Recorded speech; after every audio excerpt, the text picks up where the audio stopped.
So hello. You can just see Jimmy poking his head, peeking round the corner. He's got his new ball with him he's been playing with on the mat. Bless his heart. So hello. So today I'd like to take a look at my collection of hammers. As a lot of you guys and girls know, I used to work in the building trade. I was a roofer. So I used quite a lot of hammers in my day when I was working on sites, putting roofs on.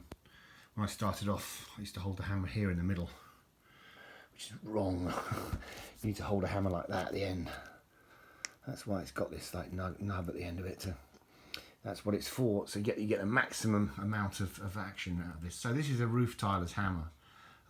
Effectively, it's quite trick because well, what you can do is you can pick up nails with it like that. You see, they're kept in that slot through magnetism. And then, of course, you don't have to use your second hand. Like, I've got my other one on the camera now, so you can go straight in. It's also called a battening hammer. Boom, straight into the batten, and then you're done. Then you're done. Once the nail is into the batten, then you can drive it in with this sort of checkered.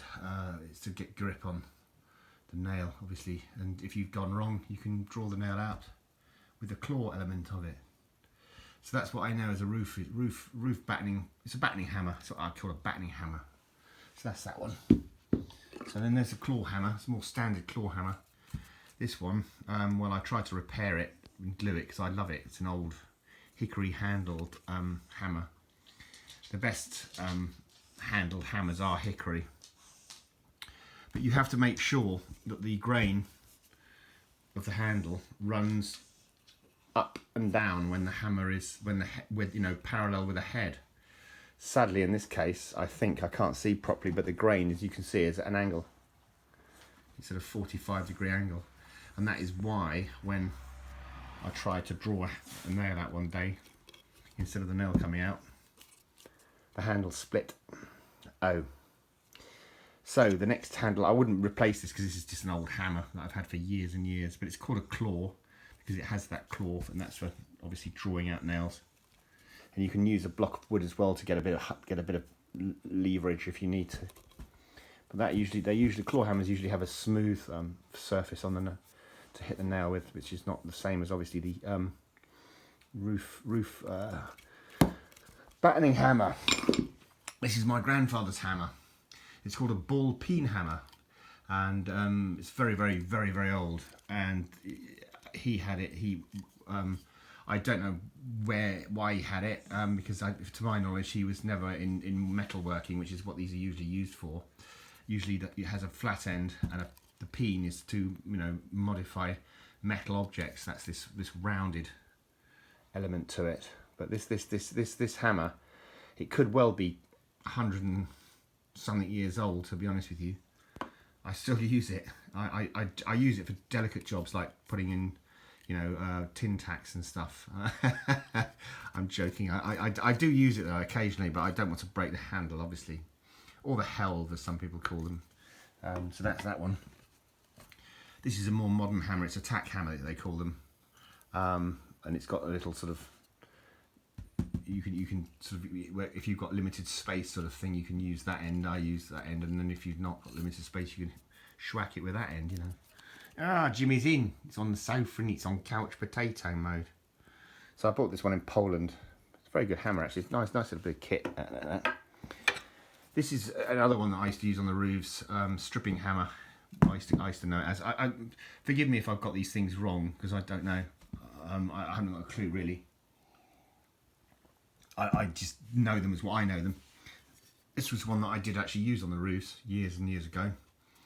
And what it's primarily for is for getting rid of slates. Slate ripping. There is a thing called a slate ripper as well, which sort of is used to repair roofs. This was more used to destroy them. Get rid of it totally. A slate ripper is a sort of flat bar of metal, long, thin, and it has like a hook on the end of it, and you can slide it under a slate. And what the rip does is it pulls out the copper nail that's holding the slate in. You do it on both sides, and then what you can do is you can put in a new slate and hold it in place with like a little copper hook that will hold it from sliding out again. But this was just used to doff them out and smash them up, sort of thing. And that's why it had this newer one has this which has got like a plastic handle. You can see how old they are because they're rusty as rustier than my old car they are, aren't they? But that's for getting all the old nails out. You see, you just put that into the old copper nail and just whoop, out they come, usually very, very quickly because they're old, rotted away sort of thing. So I know this is a sledgehammer. It's a much heavier beast.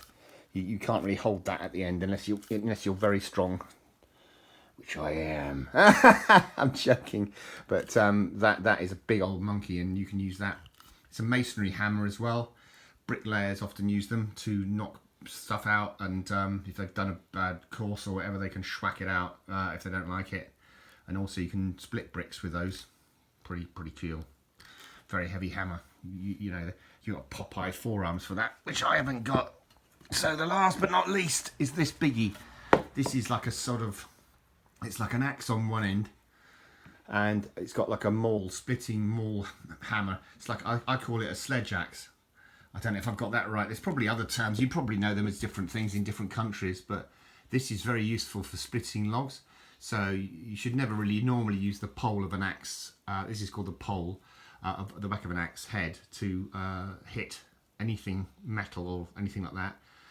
But this one's designed for that. You can see the use it's had because it's actually flared out. I mean, it probably was slightly flared, but not as flared as that. It wouldn't have been. So you can use a thing called a splitting wedge. So splitting wedges are like they're sort of pieces of steel or metal, so that you can make a log split. You'd use 3 or 4 of them, putting them down the centre of a log. So let's say, were that the log there, you would split it here.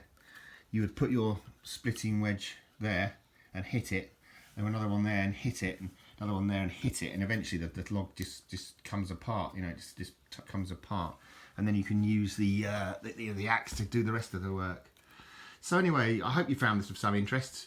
I'm running out of ideas now, really, on what to show you, guys and girls, and I know certain things, they're not that interesting, I know, but I do try. I'm very trying. Anyway, thanks ever so much for watching. I'll leave you on Jimmy as always, and all the very best wishes. Cheers.